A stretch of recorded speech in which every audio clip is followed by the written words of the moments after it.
Rugby Wrap-Up brought to you in part by Sheehy Auto Stores. It's easy at Sheehy. The Pig and Whistle, the world's best rugby pub. And Lean and Limber, stretching your way to a healthier lifestyle. Hello, everybody, and welcome back to the Rugby Odds, starring former WWE champion John Bradshaw Layfield, God's gift to rugby, Gift Egbelu of the Gift Time Rugby Network, and featured guest. Wow, what a weekend of rugby we had, and what a weekend of rugby we have ahead. And before I bring in my colleagues to talk about it, that's John Bradshaw Layfield, the WWE legend, a.k.a. Johnny Spoons in rugby circles, and the King, a.k.a. Gift Egbelu, rugby's gift to mankind. Before I bring them in from the green room to talk about what's ahead, let's take a quick look back. The well-rested and star-studded San Diego Legion went up to Starfire Stadium in the Pacific Northwest to face the Seattle Seawolves at Starfire Stadium in picturesque Tukwila. And what a Starfire crowd it was. But the home team was stunned just 2.5 minutes into the match when rugby's Wolverine, like Hugh Jackman's Wolverine in the movies, that healing kind of Wolverine, Nate Hugsberger, continued to defy the medical community, roaring back from a nasty injury, and he scored the game's first try. Pros pro Joe Peterson slotted the conversion, and just like that, it seemed as though the Seawolves might be swimming upstream. But an Altimu penalty goal got the home team back, and then a dominating try off a driving maul got Seattle untracked. They even shrugged off a yellow card to Captain Ricky Hatting by getting points down a man behind stellar play from USA Rugby legends Samu Manoa and Andrew Duratalo, who logged a ton of minutes each. The final score, 43-19, and Seattle covers the 3-point spread. The sharp-toothed Seawolves now head to Houston to battle the SaberCats for the right to play for the Shield.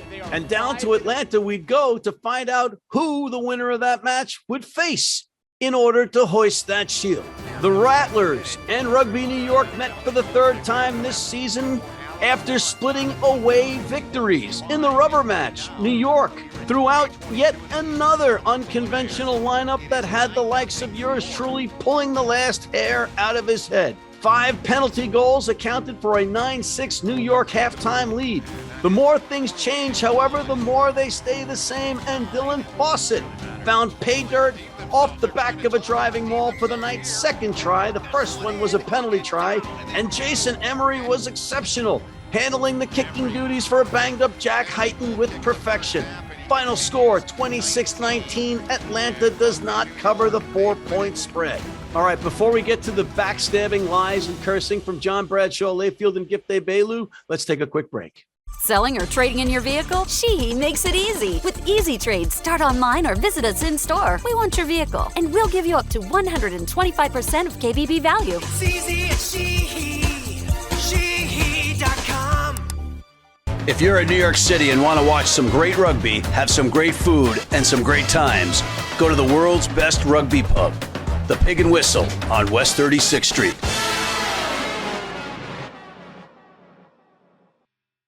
And we are back, and we're welcoming in John Bradshaw Layfield, the WWE legend, a.k.a. Johnny Spoons, and the King, a.k.a. How about you spoon my balls? How about that? How about that, huh? Spoon that, pal. Rugby's gift to mankind. Mayweather Marciano again last week. Floyd Mayweather Marciano. Throw in the 72 Dolphins. Undefeated is what I was. So was I. Let's go, Famer. Let's go. Excuse me, John. Wait a minute. You were so busy wanting to snuggle up with Joe Peterson. Oh, he's such a sexy man. I love him. I love him. I love him. I love him. You were picking San Diego. So don't even think. And the other game, you're sitting there going, oh, I'm not picking New York today. I'm not picking New York. So what happened to all that? You're lying. You're on camera. I will call Johnny Cochran, and I will get a glove that doesn't fit, and you must not acquit. That's the punchable face right there. Oh my God! If you could sell that to people that punch, you would get rid of all the depression in the world. John, as the audience knows, I picked New York and I picked Seattle. I picked the winners like I do week in and week out, rain, snow, sun. One thing is certain, yours truly will give you a good chance at winning money. You too. You go off gift. You went off with your petty stuff last week. I still stand by what I said. Okay. It just didn't turn out. I still stand by what I said. In fact, I even know after this week that the power of petty is leading to these results. Power of petty. Said nothing, you would have seen a different outcome. Pettiness. You know what gift and I do? We show up with this and we kick ass is what we do. There we go. That's what we do. This is our kick ass gambling boot we put on to kick ass. That's what we do. That's what we do. You're the one that's being petty, and you're being petty because you were 0-2 last week. Hey, 0-2. Hey. I was 0-2, but I was correct in exactly my reasonings. I said what was also going to happen. I said San Diego always underwhelms when it matters most, and New York got lucky. I'm going to just give you that. New York got lucky on that one. Get lucky? Right? New York got lucky. They scolded them. Wait a minute, Matt. You're the one that said, I think New York's probably going to lose, but they might cover the spread. I said, you said that. True story. I said they might lose, but they'll cover the spread. No faith. No faith in your own team. Oh, yeah. Stephen Lewis is going to kick you out of his hindquarters. So moving right along, we have a new week of stuff that we have to talk about. We're not going to talk about last week because I know it's a sore subject for the both of you because, Gift, you got the wooden spoon to go stir your sauce with. And John, you were very reluctant to part with the wooden spoon because it's been firmly fixed in your hands. Samu Manoa and Andrew Duratalo for Seattle, turning back the clock. They played 80 minutes each, and they were all over the pitch, something we never thought we'd see. And that's what I said. That back 4, 5, 6, 7, and 8 of Seattle, they can carry this team. They can carry them right to the promised land. I'm talking even against New York. I'm talking against even New England. But they got to get past Houston first. Down in Texas, the well-rested Houston SaberCats, the beneficiaries of the malfeasance, alleged malfeasance on the part of the other Texas team, the cheaters that John roots for, the Gilgronis, alleged cheaters, and the LA Guiltinis. What happened? Houston, instead of having to travel and play in an eliminator game, got the week off, and they got home field advantage. So it's Houston against this sizzling hot Seattle Seawolves team with that home field advantage -3. They are given 3, John. Much as I love my Texas team, and I love my Texas team, Danny Barrett, the defense, they are as aggressive as they can be, but Seattle just plays a suffocating, mistake-free game, and the way Altimu kicked, I'm not sure they can be beat. I think they look amazing. I think the wrong team is favored here. And unfortunately for my Houston team, Seattle is going to come in and roll them boys. Whoa. Oh, yeah. Seattle's going to roll them boys. Take them on the money line. They're going to win the game. Gift. John has completely sold his soul. He's no longer allowed in Texas. He picked the Lies. team. He picked He's a Texas man, but he's keeping his eyes on the prize. Great Hall of Famer actions. He picked a team with a mascot that looks like a puffin and calls itself a seawolf. And what? You think they're going to go down into Texas and beat the SaberCats at home at Avita? Come on. Look. I will give Seattle credit for this. They continued their movie story. I did not think it was going to. Thought San Diego, but I should have known better. Never expect San Diego to step up to the challenge. Nice weak teams go through and run through. Why'd you pick them? Well, I expected them to actually change it up. Maybe once for the playoffs. Maybe they would actually have learned their lesson and been like, hey, we got to chill out. But no, leave it to a Southern California town to continue to be in its hippie ways. And I should have realized that the other hippie town, Seattle, it's too cold up there to be able to sit down straight. So, of course, they would have a little bit more energy. But look, that being said, Seattle has been on fire. Seattle has had a great movie story. Seattle has been able to continue, and it looks like they're trying to make their way back for basically a 3rd out of 5 championship. But look, you put a lot of power into this. And the difference between Houston and San Diego is Houston isn't lackadaisy, and San Diego always underwhelms. I look at Houston, and I know that the Seattle team's played, and they're putting everything on the line. But for every big game, every hot game that comes through comes a drop-off. I look at this as the week that they go on the drop-off on the road in Houston.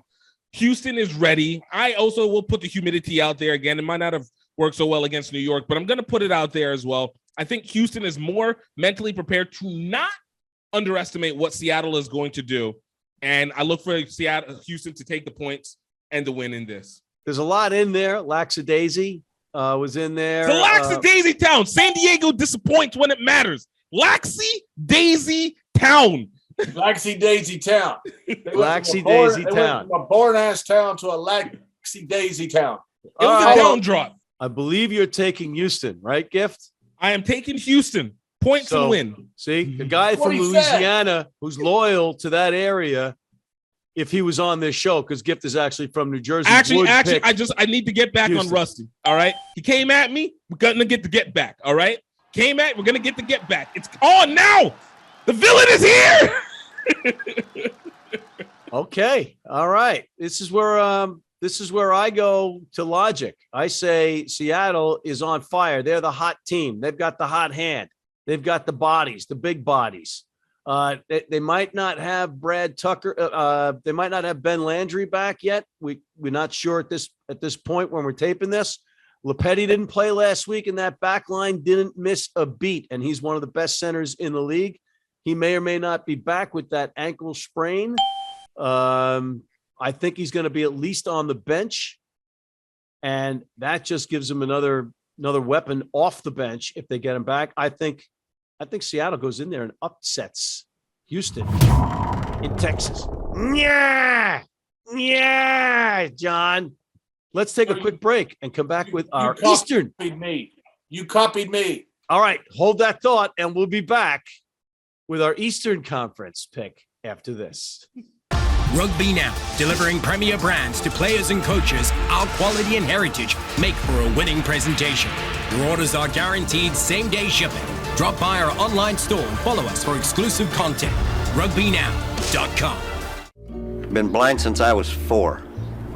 And I've never seen a beer commercial or a beer label. None of that stuff influences me. I drink beer because of the taste.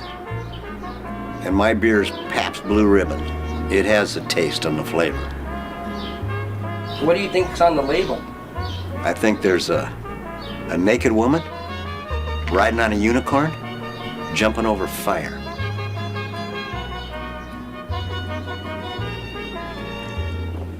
Oh, that's good beer.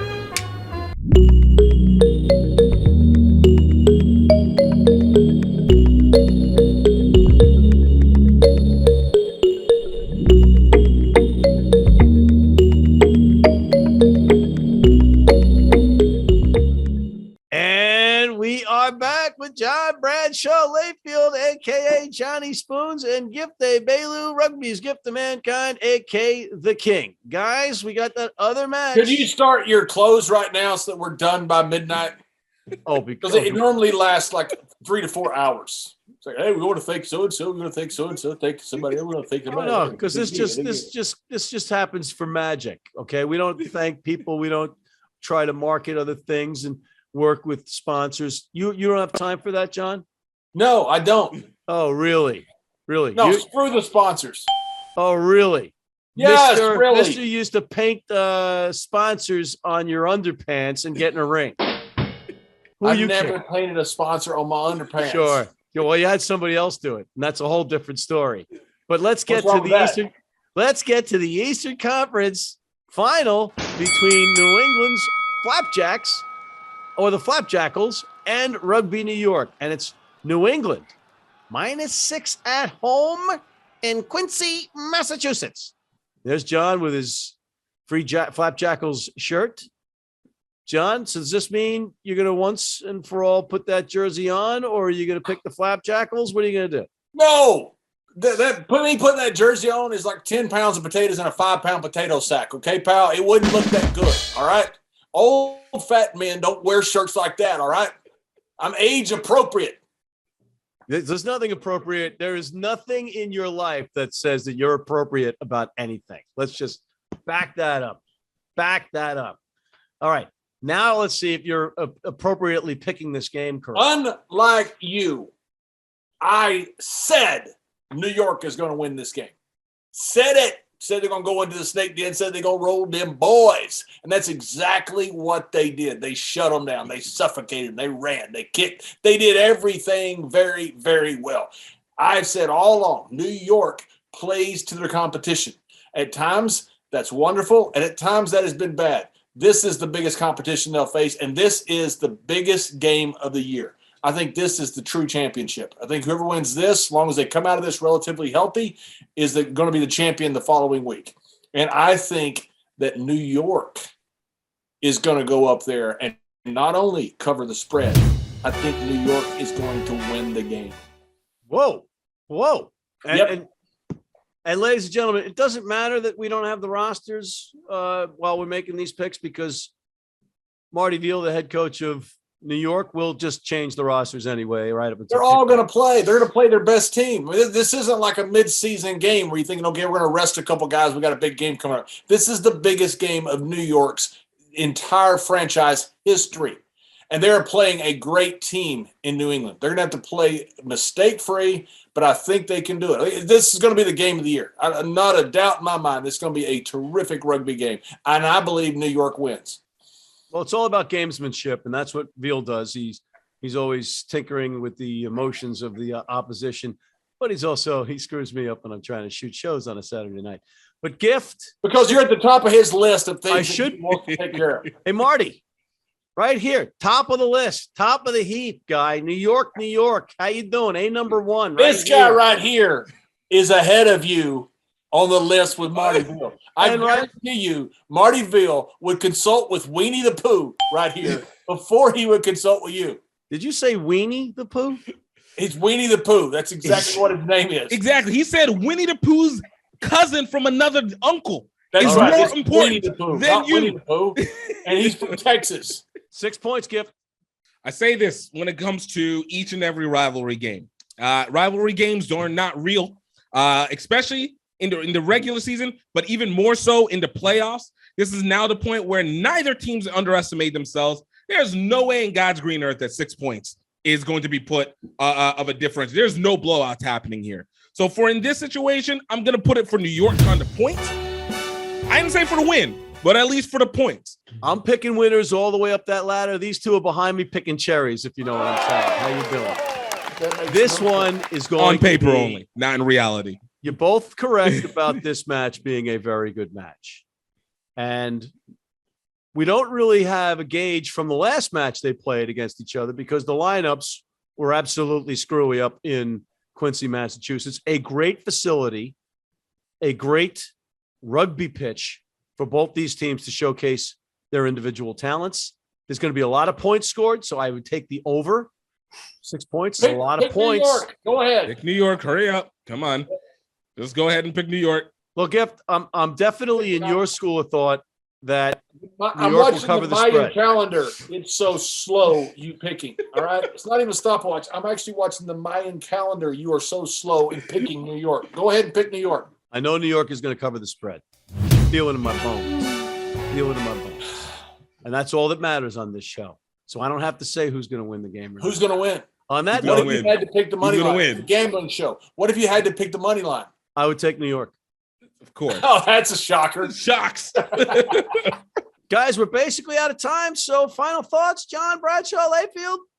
Game of the year, the Free Jackals versus Rugby New York. This is going to be an awesome game. I think it's going to be incredibly close. I think it's within the points. My view is I think New York wins, but it could easily go the other way. This is going to be a fantastic game, and it's going to showcase how good Major League Rugby is. Gift. Rusty, it's on. It's on. You got it won last week, but we're going to get it back this week. And I agree with John. The New England versus New York game is basically the championship game. This is the SEC championship for the MLR in this situation. I do not have the same amount of faith on the West side. But, hey, keep it East side, baby, because that's what it's all about. But, yeah. But, Rusty, it's on. It is on. All right. Like a pot of neck bone. Let's go. On. It's on. On.